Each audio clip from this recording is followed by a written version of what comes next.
So I just wanted to briefly talk about the frameless or the flangeless windows.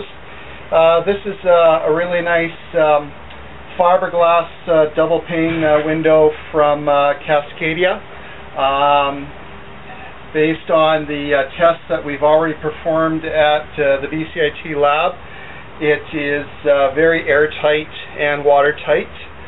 Some of the other windows failed during the water test. Water came through the drain right to the interior face of the window.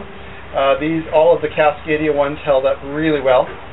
But when you're putting in the clips, they basically just screw into the side of into the frame. So in order to ensure you've got a water and airtight barrier, you want to make sure that you are sealing those clips to the frame as you're installing the clips. So what I did is I drilled the hole, undrilled it, put some sealant in behind, and then reattached the clip. That'll then allow me to ensure that when I put in the air stop from our guard, that I will have a continuous seal around the clips, which is one area that did leak quite readily during our tests at the lab. Off camera, I had an assistant hold up some of the trim return that I'm going to use against the back side of the trim that we have on the front of the wall, and ensured that the window was installed plumb with that trim, and I had a nice consistent 3/8 inch gap up the outside edge, and then I've tacked it at the top two sides. This will allow me now to slide the window out a bit at the bottom and install the caulking between the sill angle and the bottom of the frame prior to securing at the bottom of the frame. I can tell you from experience at the BCIT lab, this is where our window failed. My partner and my window failed. We didn't get enough caulking down into these corners. Once we had put the rope in and whatnot, we had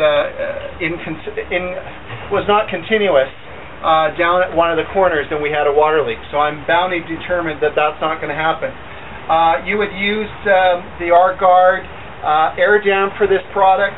I know I didn't order enough of the air dam to finish this, so I'm going to use just silicone at the bottom and to simulate the R-Guard, and we'll go from there. So now we pull the window into that seal. Obviously I've made sure the window is centered in the opening, and at this point I will secure the window using the self-tapping screws.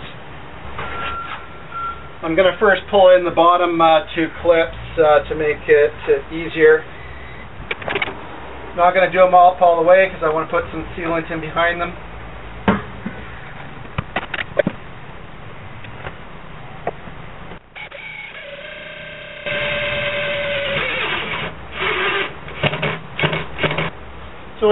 So I don't have a lot of the self-tapping screws, so I'm just going to use one in the middle. I've got clips on each side here, so that's going to keep each side tight. But I can tell we're already going to be air and water tight along the bottom side here, so that's all we're after. Something that I would recommend doing if I was doing this again, I'm not going to worry about it on this window because it's already completely covered with sealant, but mask off your window frame prior to installing the sealant so that you have a nice clean sealant joint around the outside and you don't have sealant all over top of your frame. It'll make for a much cleaner job and it'll be easier to detail to boot. So at this point I'm going to install some sealant below each of the clips before I completely cinch down the clips, and then we can go to installing the backer rod and then the sealant joint around the three sides. When you're attaching the window clips to the fiberglass windows, be sure to put some silicone caulking on the screw hole and on the back of the clip. That'll make it easier to ensure airtight assembly later on when you're caulking this into place.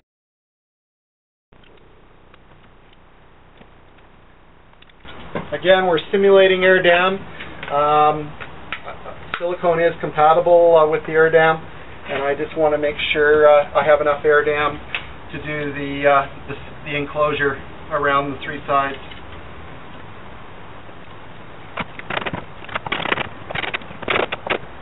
Okay. So the clips are outside the air sealing and water sealing zone, which is basically flush with the inside face of the frame. But what we found in the class is that there was a lot of cases where the water was coming in below the clip into the interior. So I'm making sure that that's not going to happen. Just force it into the holes that are in that clip, so it will seal nicely with the air dam later on. Okay.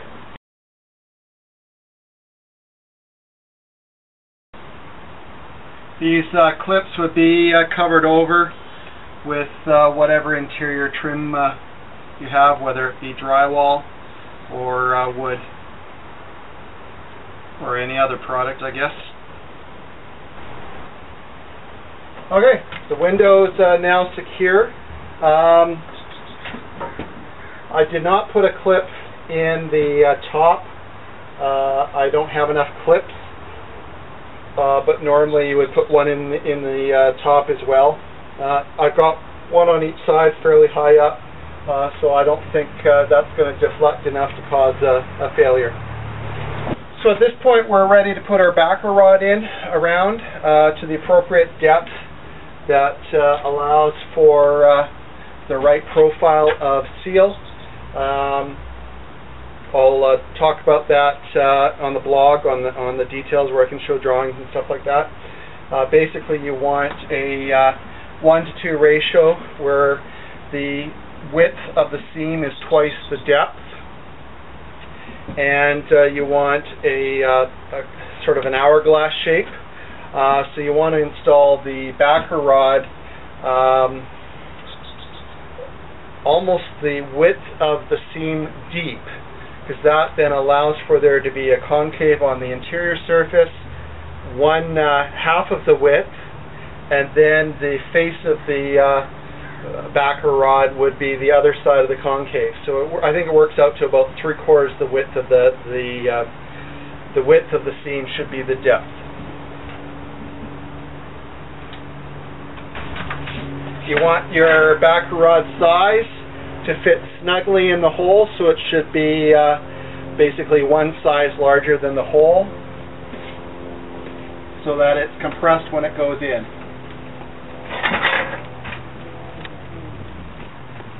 And what I can tell is that the backer rod I'm using is too large for the hole. I don't have any other backer rod on site, and I'm running out of time to get to the store to buy some.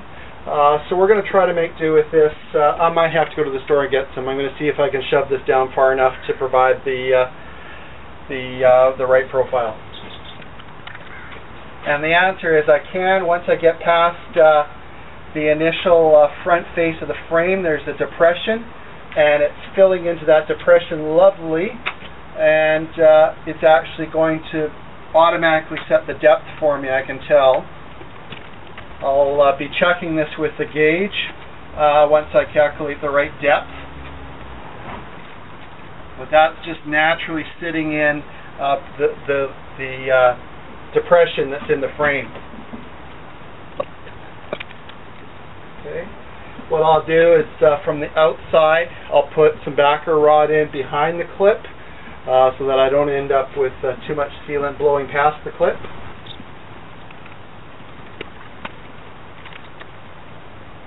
In actual fact, this backer rod's a bit small once it gets past the initial penetration.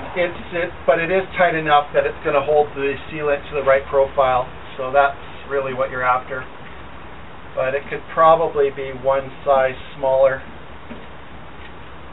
Larger. Yeah, I can now see I've got lots of sealant down in that pocket, which is great. Spot I failed in the lab.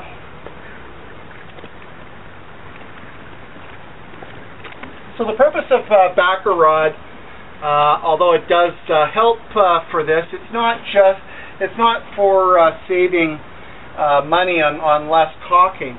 It's actually to allow the caulking to form the right profile, which is that hourglass shape that I was talking to you about. You don't want the caulking binding to the substrate on more than two sides. You need something that the caulking won't stick to whenever you have a three-sided gap that you're covering. You need to cover that third side with what's called a bond breaker, so that it's only pulling on the two sides, and it's not going to rip it by adhering on the third side. I know I'm not explaining that properly, but I think you get the hint or the idea. Okay, I will off camera go ahead and put some of the backer rod in behind the clips from the outside, and then we'll be ready for the air dam. So I've now gone ahead and installed my backer rod behind each of the clips. I'm now going to test to ensure I've got the right depth of backer rod. I've got a 3/4 inch gap, which means that ideally I would have a hourglass bead of caulking that had a waist of around 3/8 of an inch. The inward face of that caulking seam, the inside face of the hourglass waist, would be about 1/4 of an inch inboard of the frame, which means that I want my backer rod to be somewhere between 1/2 inch and 5/8 of an inch deep. So what I've done is I've just cut a piece of wood that has a 5/8 inch stub, and all you do is you go through and make sure that that's the depth that it's set at, which is exactly where it rebated into the window and naturally filled. So that's perfect. So what that means is I'm going to have the right profile and depth of backer rod and sealant joint. A couple spots here where I'm pushing it in slightly, but all in all, this is perfect.